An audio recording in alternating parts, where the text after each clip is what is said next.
Sa iban pa, o kung sa kaangot pa dira nga balita, nagapalareho ang pirma kag-agi sa acknowledgement receipt sa confidential funds ni Vice President Sara Duterte. Sandig ini sa report sa National Bureau of Investigation o NBI matapos ang gin-conduct nga forensic examination sa mga specimen signatures. Gin-share sang findings sa hearing sang House Justice Committee kahapon. Suno kay NBI documents experts Caroline Moldespitoy, sandig sa examination sa original copy sa file sa Commission on Audit, natukiban nga may yara sa mga resibo nga pirmado sang isa lang katawo. Ginsiling man sini nga kunlang tawo ng agi sa pagsulat sa mga petsa sa acknowledgement receipt. Nakitaan nga ginhimo man ini sang isa lang kag pareho man nga tawo. Kaupod sa mga ginhalimbawa amo ang mga resibo nga nakapangalan kanday Sheila Dado kag Sally Rendon nga suno sa eksperto may kapareho nga estilo sa pagsulat.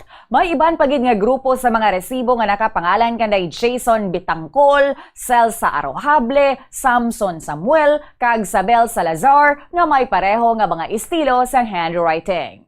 Kagaya po ng nakasaad sa aming report, yung unang findings po, as far as the acknowledgement receipt under the name Sally Rendon, which is marked Q26, and yung pangalawa pong acknowledgement receipt na Q27, pwede pong sabay ipakita. Ito pong dalawang acknowledgement receipt na ito, Q26 and Q27, meron pong pagkakahawig, similarities sa form.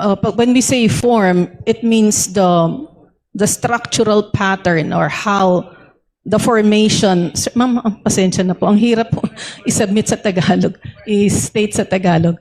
Pag sinabi pong form, it refers to the pattern in which the elements. This is what we call a highly personalized signature. There are no visible letters. That's why we are referring it to the form or the structural pattern.